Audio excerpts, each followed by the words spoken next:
देखिए, आज हिंदुस्तान की डेमोक्रेसी में एक बड़ी मील का पत्थर माना जाएगा। संजय सिंह जी को बेल सुप्रीम कोर्ट की 3 जज की बेंच ने दी है और इस बेल को देते वक्त सुप्रीम कोर्ट ने जो प्रश्न केंद्र सरकार के वकील से पूछे, उनके जवाब उनके पास नहीं थे। सुप्रीम कोर्ट ने पूछा, एक आदमी है दिनेश अरोड़ा, उसके 1-2 बार नहीं 10 बार अलग अलग बयान दर्ज किए गए। 10 के 10 बयानों में उसने संजय सिंह का कोई जिक्र नहीं किया। आपने उसको अरेस्ट किया, उसको सरकारी गवाह बनाया, फिर आपने उसको दोबारा अरेस्ट कर लिया और फिर आप उसका एक 11वां बयान लेते हैं जिसमें वो संजय सिंह के विरोध में एक गोल मोल स्टेटमेंट दे देते हैं। तो ये कौन तय करेगा कि 10 स्टेटमेंट गलत थी और 11वीं स्टेटमेंट सही थी? दूसरी बात सुप्रीम कोर्ट ने पूछी, इस पूरे के पूरे मामले में मनी ट्रेल कहाँ है? पैसे की रिकवरी कहाँ है? पैसा अगर कहीं खर्च हुआ तो आप बताइए कहाँ है? जो आपके गवाह हैं वो विश्वास योग्य नहीं है। जिसने पैसे दिए वो नहीं बोल रहा, जिसने पैसे लिए वो नहीं बोल रहा। तो ये पूरा का पूरा केस जो है डगमगाने लगा। और जब सबसे बड़ी अदालत की तरफ से बेल मिलती है तो इसका मतलब ये है सेक्शन 45 PMLA के तहत अगर बेल मिलती है और बेल अपोज की जाती है तो ये माना जाना चाहिए कि कोर्ट को लगा कि इस मामले के अंदर संजय सिंह दोषी नहीं है, इनोसेंट है। उनको बेल मिल गई और ईडी ने अपोज भी नहीं किया। देखिए, इसके हमारी जो कोर्ट सिस्टम की, हमारी जुडिशरी की जो रबस्ट इंडिपेंडेंस है, अब वो कहते हैं, कल जब राहुल गांधी जी बोल रहे थे उस दिन रामलीला मैदान, उन्होंने बोला इलेक्शन कमीशन ये फिक्स्ड मैच है, इलेक्शन कमिश्नर भी आपके हैं, जुडिशरी भी आपकी है। अरे भाई, जुडिशरी हमारी होती तो ये इतनी बढ़िया स्कीम है इलेक्ट्रल बॉन्ड, क्यों उन्होंने उसको नेगेटिव कर दिया?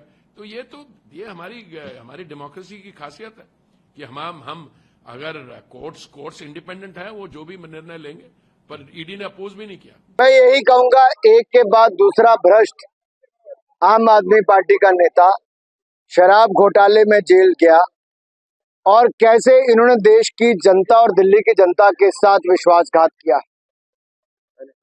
ये दुर्भाग्य है, बहुत पीड़ा होती है, बहुत कष्ट होता है देखकर कि कैसे दिल्ली की जनता को ठगा और फिर ऐसा कोई बचा नहीं जिनको इन्होंने ठगा नहीं।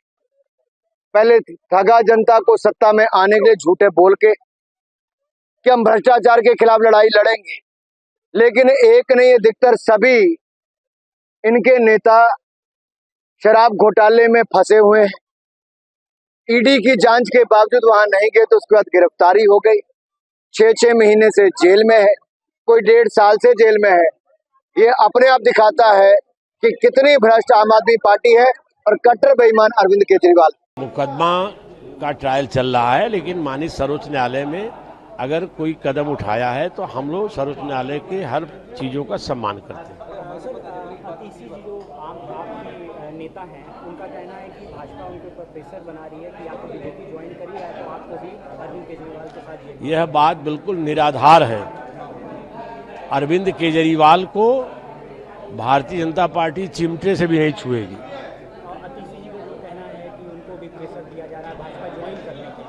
मैं जो उनका सवाल उस तो मेरी टिप्पणी पुनः है कि यह सब उनकी एकदम निराधार बातें हैं, कपोल कल्पित बातें हैं। भाजपा इतने सख्त कदम इस भ्रष्टाचारी के खिलाफ उठाई है, जिस पर मैंने अभी आपको पंचतंत्र की एक कथा सुनाई कि कड़ाहे में गिरा हुआ सियार जो था कुछ दिन जंगल का राजा हो गया। वैसे दिल्ली की जनता की आंखों में यह है केजरीवाल, जिसका पहला एनजीओ क्या था मैं आपको याद दिलाना चाहूंगा। इसके एनजीओ का नाम था इंडिया अगेंस्ट करप्शन, और ये करके अन्ना हजारे से जुड़ा और ये महा करप्शन में लिप्त पाया गया। उस केजरीवाल की कलई ईडी के कड़े कदमों से जो बरसात हुई उसमें धुल गई और ये नीला सिंगाल साबित हुआ। भाजपा कानून का पालन कर रही है और करती रहेगी। भगवान जी हमारे साथ हैं, बजरंग बली हमारे साथ है, सच की जीत हुई है। हम तो शुरू से ही कह रहे थे कि ये पूरा का पूरा केस फर्जी है और भाजपा के दफ्तर में लिखा गया है। करीब 500 रेड के बाद भी एक चवन्नी की रिकवरी नहीं हुई। आज सुप्रीम कोर्ट ने भी कहा जब मनी ट्रेल ही नहीं मिली तो हिरासत में रखने का क्या मतलब है। हाँ, पर मनी ट्रेल एक केस में जरूर मिली है, जहां शरत रेड्डी ने भाजपा को 60 करोड़ दिया उसके अरेस्ट के बाद, जिसके बाद वो सरकारी गवाह बना और जिसके बाद अरविंद केजरीवाल जी को उसके बयान के आधार पर हिरासत में लिया गया। तो क्या भाजपा अब जांच करेगी? भाजपा के टॉप लीडर्स गिरफ्तार होंगे? ये बहुत जरूरी है कि सवाल पूछा जाए। तो आगे क्या उम्मीद है, और जो लीडर्स जेल के अंदर हैं क्या उनको भी जेल मिल सकता है? आप देखिएगा एक एक करके इनका झूठ का ढेर कैसे अब बिखरेगा। 2 साल से हमारे ऊपर अनगिनत जांचें हो गई हैं। 2 साल से ही क्या, जब से हम सत्ता में आए लगातार आम आदमी पार्टी के ऊपर जांचें होती हैं और हम अल्टीमेटली सब में क्लीन होते हैं। अगर हम करप्ट होते तो भाजपा में शामिल होकर साफ हो जाते, पर हम सच्चे लोग हैं, ईमानदार लोग हैं। हमारा एक एक नेता कट्टर ईमानदार है और ये आज उसी बात का प्रमाण है। इन्फोर्समेंट डायरेक्टरेट से बना दिया था एक्सटॉर्शन डायरेक्टरेट। आज ये बात सिद्ध हो गया कि भाजपा के ईडी के पास कोई सबूत नहीं हमारे खिलाफ, कोई ग्राउंड नहीं हमारे खिलाफ। ये सिर्फ और सिर्फ भाजपा के दबाव में हमें जेल में रख रहे थे।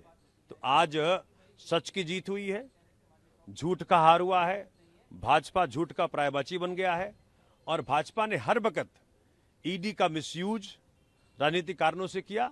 आज ये सिद्ध हो गया है। हमें उम्मीद है जिस तरीके से संजय सिंह को राहत मिली है सुप्रीम कोर्ट से, अरविंद केजरीवाल जी को भी न्याय मिलेगा, हेमंत सोरेन जी को भी न्याय मिलेगा।